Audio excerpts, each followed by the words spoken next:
Paimon. How are you feeling? Paimon's a teensy bit nervous, but only a teeny tiny bit. Seems like she's gotten way braver over the last few years, huh? Of course. After all the adventures you've had with the Traveler, I'm sure you've gained a lot of experience and grown as a person. I'm doing all right.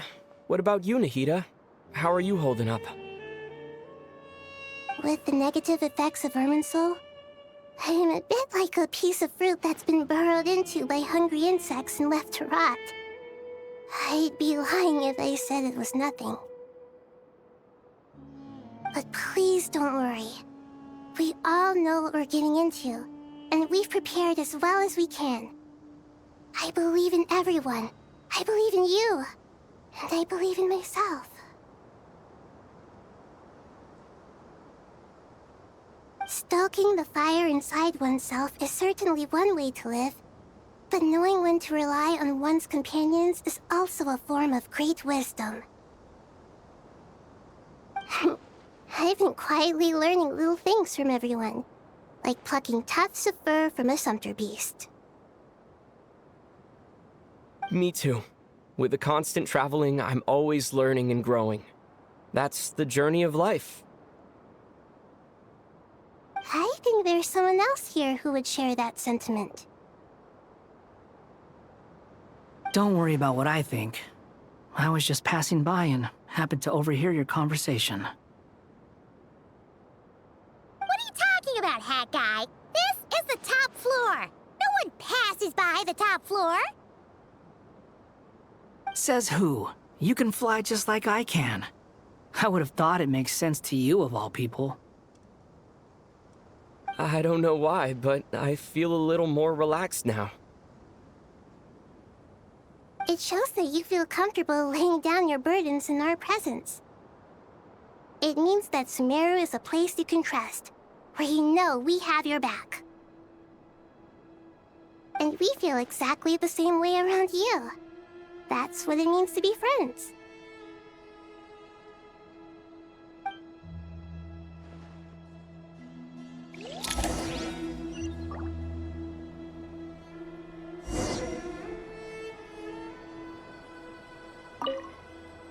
Feel free to mingle if you'd like some time to catch up with people. Just remember to get a good night's sleep when you're done. Tomorrow is a very important day.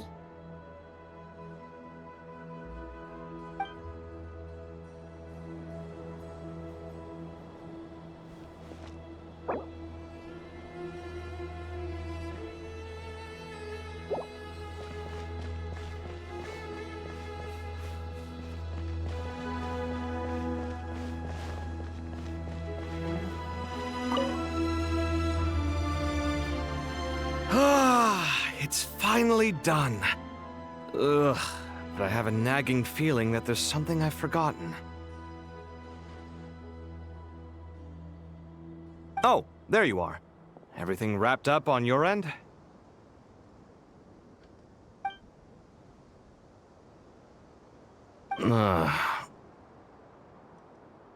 Okay, fair enough. That was a pointless question. We were working in tandem, after all. You must really be exhausted. Well, it's been a busy day for both of us.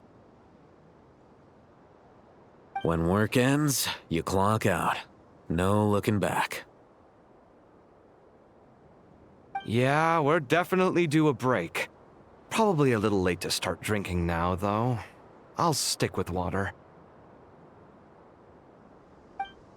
Here, this one's for you. Thanks. You want a bite to eat? I can grab us something. Or wait, I think there's a stove nearby. Let me take a look. Are you nervous? A little, yeah. Unlike you, it seems. How are you not feeling at all nervous? Because everything that happens next is beyond my individual control. I don't worry about things I cannot influence. What do you mean, cannot influence? You're the one who came up with half of the strategies we ended up using. There's only so much I can do. I was only doing my duty. Was it like this last time, too? You mean with Azar and his accomplices? Yes and no. The situation back then was easier to control, but we weren't as prepared as we are this time. So the enemy is stronger, but so are we. I still vividly remember the way you interrogated me in the library after the fact. Where were you when Sumeru needed you most? If your memory is so vivid, you might also recall that it was you who came looking for an argument. You're often the one who initiates these things, you know. I came for a conversation! I didn't know it was gonna turn into an argument! Anyway, at least I showed up this time. So, what do you think? What do I think? I think we're certainly better off for it. It's good having me around to help out, huh? Absolutely. As a citizen of Sumeru, you displayed a remarkable sense of responsibility in the face of disaster. Certainly feels that way. I just shudder to think how the world would have ended up if we hadn't gotten control of the situation. So, do you think this is what impending disaster looks like? The sky is so clear, and there isn't a whiff of decay or destruction in the air. It's hard to imagine that the fall of humanity could happen on an ordinary day like this. Awful things happen all the time. Sometimes people can stop them, and sometimes they can't. What you and I have done is increase our chances of stopping this one. Lofty ideals may provide no defense at all against nihilism, but perhaps little decisions can.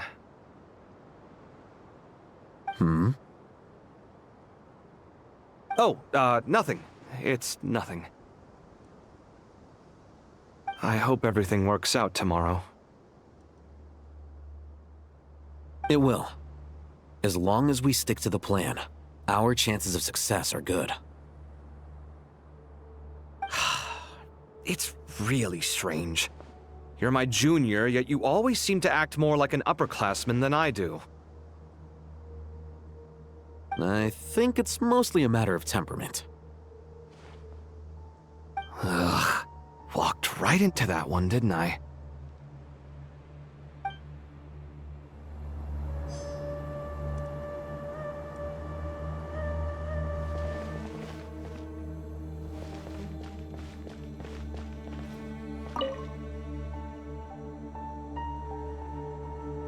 We'll make our move after sunrise tomorrow. Good. Is everything ready? As much as possible. That'll be enough. Don't let the pressure get to you. We'll take things one step at a time. That's how we've always done it. Master Tainari! Mr. Sino! So this is where you were. I brought some juice and some water. Would you like some? I know how easily you get dehydrated in the desert, so you should definitely have some water. In which case, I'll have the juice.